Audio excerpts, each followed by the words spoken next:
Welcome back in another lecture of polity. For latest update, you can follow us on our Telegram channel or on our website that is www.arudais.com.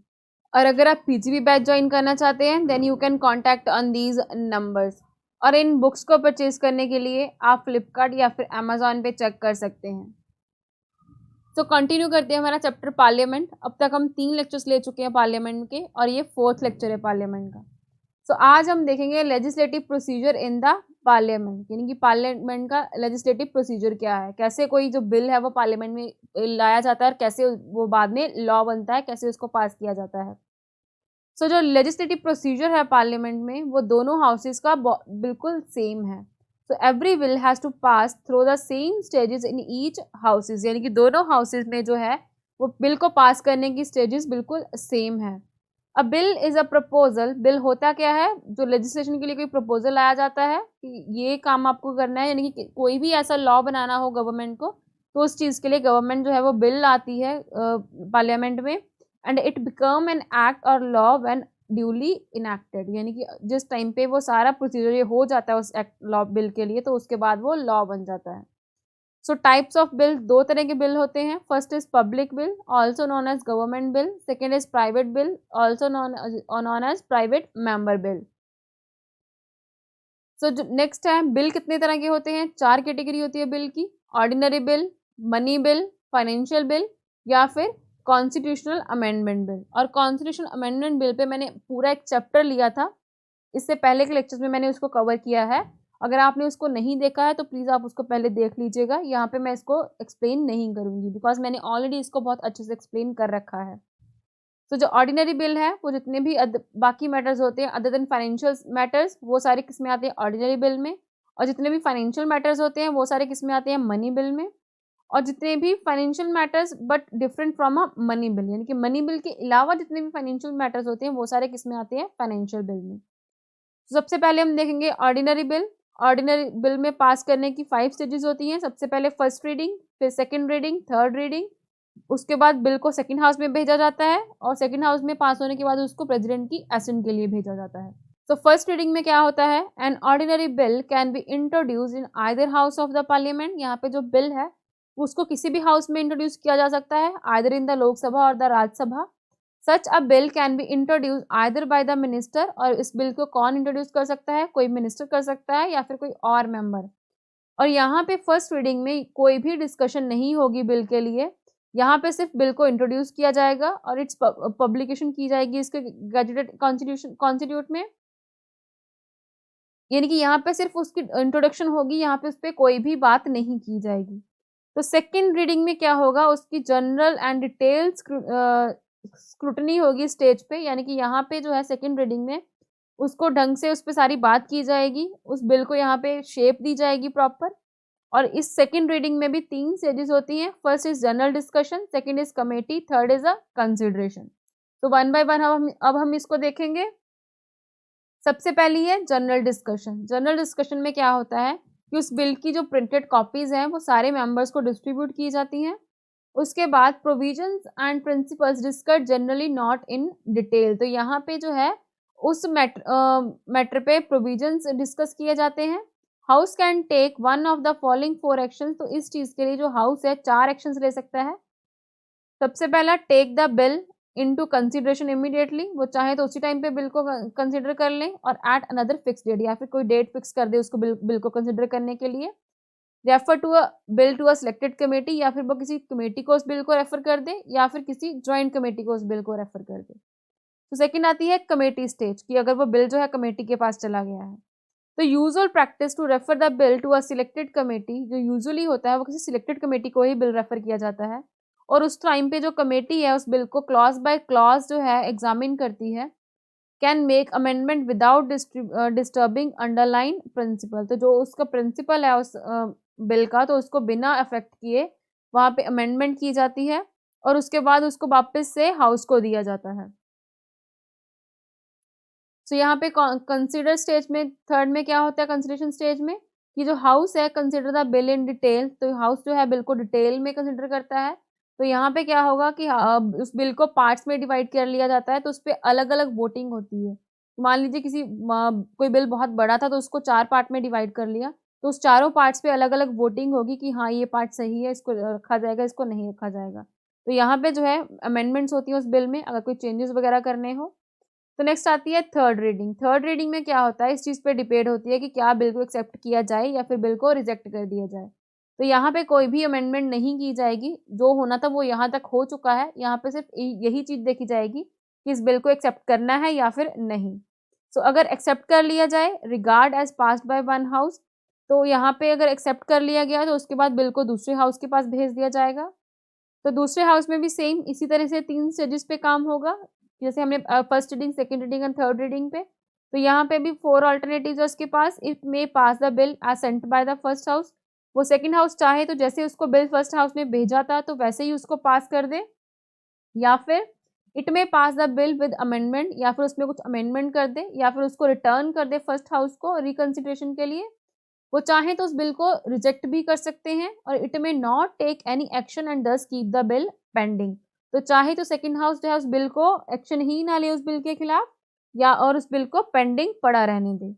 If the second house passes the bill without any amendment, अगर जो second house है वो bill को किसी amendment के बिना ही पास कर दे, और जो फर्स्ट हाउस है एक्सेप्ट द अमेंडमेंट, या फिर सेकंड हाउस कोई अमेंडमेंट सजेस्ट करे और फर्स्ट हाउस उसको मान ले, the bill is deemed to have been passed by the both houses. तो उस टाइम पे ये माना जाएगा कि दोनों हाउसेस ने बिल को पास कर दिया है, और उस चीज को फिर प्रेसिडेंट की असेंट के लिए भेज दिया जाएगा।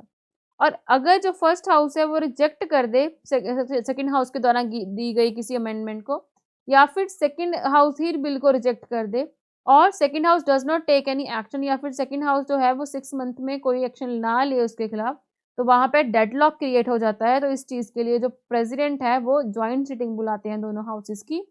और if the majority of the member present and voting in the joint sitting approve the bill, अगर ज्वाइंट सिटिंग में उस बिल को अप्रूव कर दिया जाए तो वहां पे ये माना जाएगा कि इस बिल को दोनों हाउसेस ने पास कर दिया है। तो नेक्स्ट आती है एसेंट ऑफ द प्रेसिडेंट। तो एसेंट ऑफ द प्रेसिडेंट के बारे में हमने प्रेसिडेंट के चैप्टर में बहुत अच्छे से कवर किया था, तो अगर आपने उस लेक्चर को नहीं देखा है तो प्लीज पहले उसको कवर कीजिएगा। सो every bill after being passed by both the house of the parliament, जैसे ही दोनों हाउसेस के द्वारा बिल पास कर दिया जाएगा तो उसको प्रेसिडेंट के एसेंट के लिए भेजा जाएगा। तो प्रेसिडेंट के पास भी ये अल्टरनेटिव्स हैं, वो चाहे तो उस बिल को एसेंट दे सकते हैं, वो चाहे तो अपनी एसेंट को होल्ड भी कर सकते हैं, वो चाहे तो बिल को वापस भेज सकते हैं रिकंसिडरेशन के लिए। सो नेक्स्ट आता है हमारा मनी बिल। जो मनी बिल है उसके बारे में आर्टिकल 110 में दिया गया है। जो मनी बिल है deal with only the following provisions, in provisions के साथ डील करता है मनी बिल। सबसे पहली है कि अगर किसी टैक्स को इम्पोजिशन करना है, अबॉलिश करना है, या फिर ऑल्टर करना है, या फिर उसकी रेगुलेशन करनी है, तो वो मनी बिल के अंदर होगी। The regulation of a borrowing of a money by the union government, अगर यूनियन गवर्नमेंट के द्वारा कहीं से मनी बोरो की गई है। Custody of the consolidated fund of India और the contingency fund of India. Contingency fund क्या होता है, कोई भी इमरजेंसी फंड, जैसे कोई भी इमरजेंसी हो रही हो तो उसके लिए यहाँ से पैसे दिए जाते हैं। Declaration of any expenditure charge on the consolidated fund of India increasing the amount of any such expenditure. तो कोई भी ऐसा चार्ज जो कंसोलिडेटेड फंड ऑफ इंडिया से जिसका खर्चा हो रहा हो। और कौन से बिल मनी बिल नहीं होंगे, bill that only provide for the imposition of fine. अगर कोई बिल जो सिर्फ किसी से फाइन लिया जाने के लिए प्रोवाइड किया जा रहा है वो इसके अंदर नहीं आएगा। जो लाइसेंस की वगैरह की फीस होती है वो इसके अंदर नहीं आएगी। टैक्स बाय लोकल अथॉरिटी, जो लोकल अथॉरिटी के द्वारा टैक्स लिया जाता है किसी लोकल पर्पस के लिए, वो भी मनी बिल के अंदर नहीं आएगा। तो यहाँ पे डिसाइड कौन करेगा कि ये मनी बिल है या फिर नहीं, तो वो किया जाएगा स्पीकर ऑफ द लोकसभा के द्वारा। यहाँ पे speaker of the Lok Sabha decide करेंगे कि ये जो बिल है वो मनी बिल है या फिर नहीं। तो जो डिसीजन होगा स्पीकर का उसको क्वेश्चन नहीं किया जा सकता है कोर्ट में। The decision can not be question in any court of law, house of parliament और बाय द प्रेसिडेंट। तो नेक्स्ट आता है special procedure for passing the money bill. Money bill को पास करने के लिए क्या प्रोसीजर है कि जो मनी बिल है इसको सिर्फ लोकसभा ही इंट्रोड्यूस कर सकता है, किसकी रिकमेंडेशन पे, प्रेसिडेंट की। यानी कि सबसे पहले हमें प्रेसिडेंट की रिकमेंडेशन चाहिए होगी, उसके बाद ही लोकसभा में इस बिल को इंट्रोड्यूस किया जाएगा। और लोकसभा के पास जो है मनी बिल के विद रिस्पेक्ट टू ज्यादा पावर होती है। सो नेक्स्ट आता है हमारा फाइनेंशियल बिल। तो फाइनेंशियल बिल है जो वो डील करता है कितना रेवेन्यू आ रहा है या फिर कितना खर्चा हो रहा है, दैट इज फिस्कल मैटर्स। और 3 तरह के हो सकते हैं financial bill. First is money bill, जिसके बारे में अभी हमने बात की है। सेकंड इज फाइनेंशियल बिल 1, जो आर्टिकल 117 क्लॉज 1 में आता है। और next is financial bill 2, that is article 117 clause 3।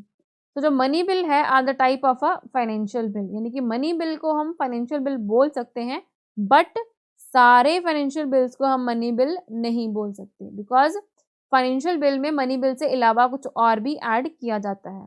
So money bill को हम ऑलरेडी डिस्कस कर चुके हैं पीछे के स्लाइड्स में, और अब हम देखेंगे फाइनेंशियल बिल फर्स्ट को। तो फाइनेंशियल बिल फर्स्ट किस में आता है? आर्टिकल 117 क्लॉज 1 में, और कंटेन मैटर्स ऑफ आर्टिकल 110, और जितने भी मनी बिल के मैटर्स थे वो सारे इसमें आएंगे, और कुछ जनरल लेजिस्लेशन। तो इसमें सिमिलैरिटी क्या है इसकी मनी बिल के साथ, कि ये भी लोकसभा में ही इंट्रोड्यूस होता है, और इसके इंट्रोड्यूस करने के लिए भी हमें प्रेसिडेंट की रिकमेंडेशन चाहिए होती है पहले, और treated like an ordinary bill in all other respects, और कुछ जगह पे इसको एज अ ऑर्डिनरी बिल भी ट्रीट किया जाता है। कैन बी आइदर रिजेक्टेड और amended by the Rajya Sabha, Rajya Sabha चाहे तो इसको रिजेक्ट भी कर सकती है, इसको अमेंड भी कर सकती है।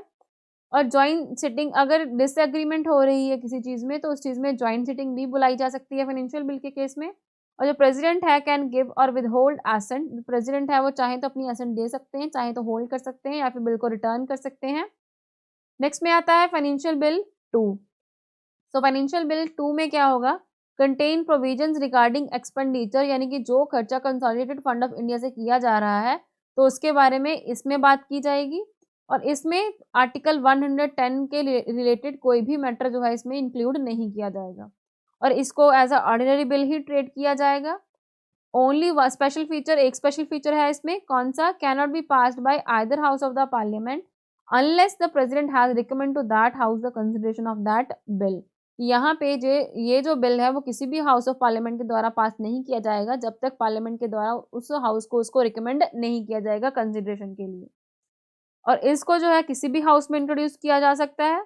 Recommendation of the president is not necessary, तो यहाँ पे किसी भी हाउस में इसको इंट्रोड्यूस करने के लिए हमें प्रेसिडेंट की प्रायर रिकमेंडेशन की ज़रूरत नहीं होगी, और यहाँ पे कोई भी हाउस इसको रिजेक्ट कर सकता है या फिर अमेंड कर सकता है। और अगर हाउसेज में डिसएग्रीमेंट हो रही है इस चीज़ को लेके तो यहाँ पे जॉइंट सिटिंग का भी प्रोविजन दे रखा है, और जो प्रेसिडेंट है वो चाहें तो इस चीज़ पे अपने एसेंट दे सकते हैं या फिर अपने एसेंट को विदहोल्ड भी कर सकते हैं, या फिर इस बिल को रिकंसिडरेशन के लिए भी भेज सकते हैं। तो अब हम देखेंगे कि joint sitting of the two houses क्या होती है। An joint sitting of two houses क्या होती है? An extraordinary machinery provide for the constitution to resolve a deadlock between the two houses on passage of a bill, कि अगर कोई bill pass किया जा रहा था और दोनों हाउसेज का उस पर तालमेल नहीं बैठ रहा है, यानी कि एक हाउस कुछ और बोल रहा है तो एक हाउस कुछ और बोल रहा है, तो उस डेडलॉक को रिजॉल्व करने के लिए जॉइंट सिटिंग का प्रोविजन लाया गया है, और इस जॉइंट सिटिंग को कौन बुलाता है? प्रेसिडेंट बुलाते हैं। एंड ये जो है सिर्फ ऑर्डिनरी या फिर फाइनेंशियल बिल्स पे ही एप्लीकेबल होगा। अगर मनी बिल की या फिर कोई कॉन्स्टिट्यूशन अमेंडमेंट बिल है तो उस चीज़ के लिए जॉइंट सिटिंग को नहीं बुलाया जा सकता। तो यहाँ पे डेडलॉक जो है वो कौन से केसेस में हो सकता है? First, if a bill is rejected by the other house, अगर एक हाउस ने बिल को पास कर दिया था और दूसरे हाउस ने उसको रिजेक्ट कर दिया। If the house disagree on the amendment, अगर उस बिल में कोई अमेंडमेंट की गई है और एक हाउस उस पर एग्री नहीं है। और if more than 6 month has elapsed from the date of the recipient of the bill, अगर बिल को पेश किए हुए 6 मंथ हो चुके हैं और without the bill being passed by it, if the bill has lapsed due to the, अगर लोकसभा रिजॉल्व हो गई है तो उसके कारण अगर बिल पेश किया गया लैप्स हो रहा है तो उस चीज़ के लिए कोई भी जॉइंट सिटिंग जो है वो नहीं बुलाई जाएगी। The quorum to constitute a joint sitting is 1/10 of the total number of members of the two houses, यानी कि जिस टाइम पे ज्वाइंट सिटिंग होगी तो उस टाइम पे क्वरम कितना होगा? 1/10 किसका? दोनों हाउसेस के टोटल मेंबर्स का, यानी कि उस टाइम पे अगर दोनों हाउसेस के टोटल मेंबर्स का क्वरम होगा, यानी कि वो अगर 1/10 प्रेजेंट होंगे टोटल मेंबर्स के, तो ही जो है ज्वाइंट सिटिंग चलेगी, अदरवाइज उसको एडजॉर्न किया जा सकता है। The joint sitting is govern by the rule of procedure of Lok Sabha, यानी कि जो रूल ऑफ प्रोसीजर लोकसभा का है, ज्वाइंट सिटिंग को उसके अकॉर्डिंग ही चलाया जाएगा, ना कि राज्यसभा के अकॉर्डिंग। तो अब तक जॉइंट सिटिंग को किस किस बिल को पास करने के लिए यूज किया गया है? सबसे पहले जो डाउरी प्रोहिबिशन बिल आया था 1960 में, उसके लिए। Next is banking service commission bill 1977 में आया था जो। Next is prevention of terrorism bill 2002। और इन तीनों बिल्स को पास करने के लिए जॉइंट सिटिंग का यूज किया जा चुका है। तो यहाँ पे हमारा आज का लेक्चर कंप्लीट होता है। मिलते हैं अपने नेक्स्ट लेक्चर में, और नेक्स्ट लेक्चर में इसी चैप्टर को कंटिन्यू करेंगे। Thank you.